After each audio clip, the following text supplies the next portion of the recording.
مصر کا ایک قدیم گاؤں اپنی منفرد ثقافت اور سادہ تر زندگی کی وجہ سے مشہور تھا۔ یہاں کے کھجور کے درخت اور مٹی کے بنے گھر گاؤں کی فطری خوبصورتی کو مزید نکھارتے تھے۔ اس گاؤں کی ہر چیز ماضی کی ایک خوبصورت یاد دلاتی تھی۔ اس گاؤں میں مظہر اور شباب نامی دو دوست رہتے تھے۔ ان کی دوستی پورے گاؤں میں مشہور تھی اور لوگ ان کے تعلق کو مثال بنا کر پیش کرتے تھے۔ ان کے گھر قریب ہونے کے ساتھ ساتھ ان کے دل بھی ایک دوسرے کے لیے گہری محبت سے بھرے ہوئے تھے۔ مظہر کے گھر میں اس کی بیوی اور 3 بچے خوشی خوشی رہتے تھے۔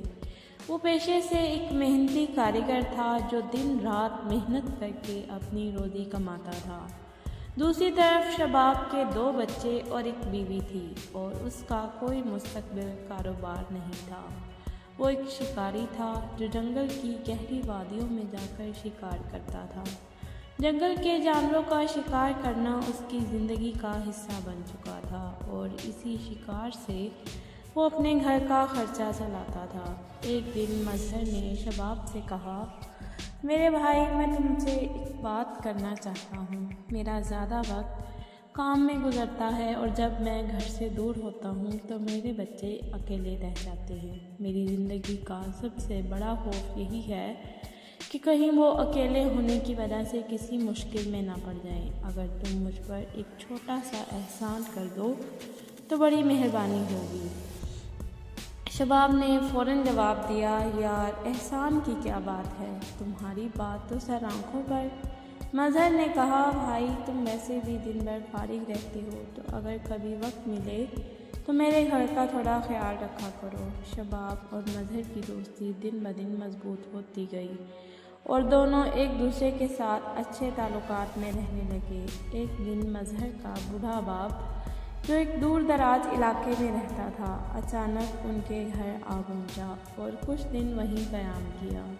مظہر کے والدین بہت سمجھدار اور تجربہ کار انسان تھے۔ جب انہوں نے شباب سے بات چیت کی اور اس کے رویے کو پرکھا تو وہ فوراً اس کی نیت کو بھانپ گئے۔ شام کو جب مظہر گھر واپس آیا تو اس کے والد نے پیار سے سمجھایا، بیٹا، شباب ایک دوست کے طور پر ٹھیک ہو سکتا ہے لیکن گھر کی ذمہ داریاں اسے دینا عقل مندی نہیں۔ وہ اچھا آدمی نہیں لگتا۔ اس سے تعلق صرف دوستی تک محدود رکھو۔ مظہر کو اپنے والد کی یہ بات بہت بری لگی مگر خاموشی سے اس نے کچھ نہ کہا۔ اگلے دن مظہر کے والد نے دوبارہ سختی سے کہا، بیٹا، شباب کے ساتھ زیادہ وقت مت گزارو اور نہ ہی اس کے ساتھ سیر و تفریح کے لیے جایا کرو، وہ بھروسے کے قابل نہیں ہے۔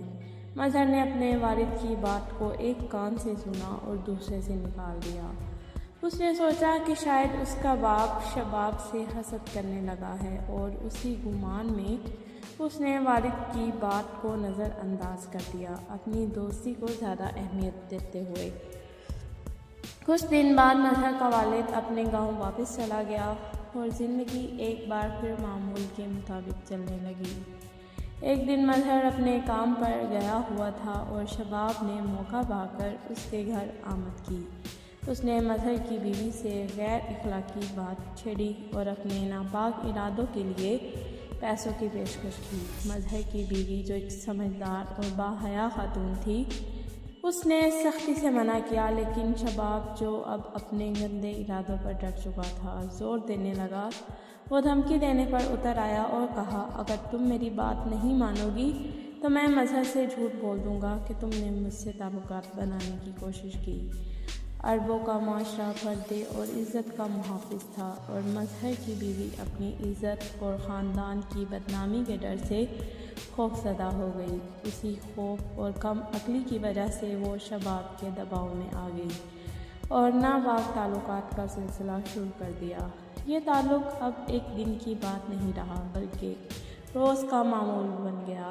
وقت گزرتا گیا اور مظہر بے خبر اپنی روزمرہ کی زندگی میں مصروف رہا۔ مظہر کی بیوی دل سے نادم تھی اور اپنے گناہوں کی وجہ سے اس میں ہمت نہ ہوئی کہ وہ اپنے شوہر کو حقیقت بتا سکے۔ ایک دن مظہر کے والدین اچانک ان کے گھر آ پہنچے۔ انہوں نے گھر میں ایک ایسا منظر دیکھا جو ان کے دل پر بجلی گرانے کے مترادف تھا۔ شباب اور مظہر کی بیوی کو ایک ساتھ دیکھ کر وہ حیران رہ گئے۔ مظہر کے والد کا غصہ آسمان کو چھونے لگا۔ انہوں نے شباب کو پکڑ کر بے تحاشا مارا اور مظہر کی بیوی کو بھی سختی سے ڈانٹا۔ یہ لمحہ مظہر کے والدین کے لیے ناقابل برداشت تھا اور ان کی نظروں میں سب کچھ دھندلا گیا۔ جب مظہر شام کو گھر واپس آیا تو اس کے والد نے اسے زوردار تمانچہ رسید کیا اور غصے سے کہا، یہ سب تمہاری غفلت کا نتیجہ ہے۔ میں نے تمہیں پہلے ہی خبردار کیا تھا کہ شباب قابل بھروسہ نہیں، لیکن تم نے میری بات کو نظر انداز کیا، جس کا یہ نتیجہ نکلا۔ مظہر پر یہ سب سن کر قیامت گزر گئی۔ وہ شرمندہ اور حیران کھڑا تھا۔ اس کا غصہ شباب اور اس کی بیوی پر تھا۔ مظہر جو دل سے ایک سچا اور نیک دل انسان تھا، سب کچھ سن کر زمین پر بیٹھ گیا اور زاروں قطار رونے لگا۔ اس کے آنسوؤں میں دکھ اور بے بسی کا طوفان تھا۔ اسے احساس ہو گیا تھا کہ یہ لمحہ اس کی اپنی لاپرواہی کا نتیجہ ہے۔ دل پر بھاری بوجھ لیے مظہر نے فیصلہ کیا کہ وہ اپنی بیوی کو طلاق دے گا، لیکن اس کے والد نے سختی سے کہا، یہ غلطی صرف تمہاری ہے، تم نے شباب جیسے آدمی کو گھر کی اجازت دی۔ لیکن مظہر اپنی بیوی پر بھروسہ ختم کر چکا تھا اور آخرکار اس نے طلاق دے دی۔ بیوی پر قیامت ٹوٹ پڑی، لیکن یہ اس کے اپنے عمل کی سزا تھی۔ اگر اس نے پہلی ہی بار مظہر کو سچ بتا دیا ہوتا تو شاید یہ سب نہ ہوتا۔ مظہر شباب کے پیچھے پڑ گیا، لیکن وہ کسی طرح اس کے ہاتھوں سے بچ نکلا۔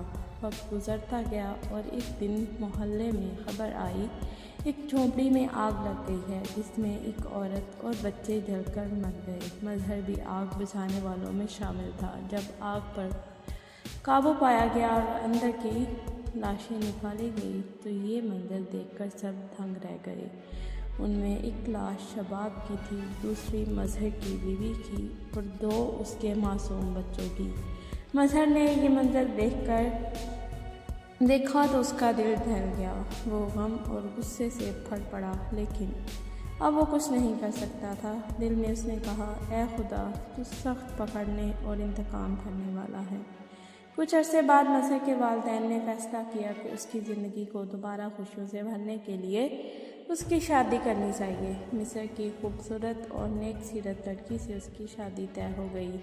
جب مظہر نے اپنی نئی دلہن کو دیکھا تو اس کے حسن اور معصومیت پر فدا ہو گیا۔ وہ ایسی تھی کہ جیسے چاند بھی اسے دیکھ کر شرما جائے۔ اس کے چہرے نے مظہر کے دل کے زخموں پر مرہم رکھا اور پرانے غم دھندلا گئے۔ مظہر نے اپنی زندگی سے سبق سیکھ لیا تھا۔ اب وہ اپنے گھر کا زیادہ خیال رکھنے لگا، وقت پر واپس آتا اور دوستوں کو دوستی تک محدود رکھا۔ اس نے سمجھ لیا تھا کہ دل کا سچا ہونا اپنی جگہ، لیکن زندگی میں دانائی اور ذمہ داری بھی بہت ضروری ہے۔ اللہ نے اس کی کمزوریوں کی سزا تو دی، لیکن اس کے صبر اور سچائی کا ایسا انعام دیا کہ اسے پہلے سے 100 گنا بہتر اور خوبصورت زندگی نصیب ہوئی۔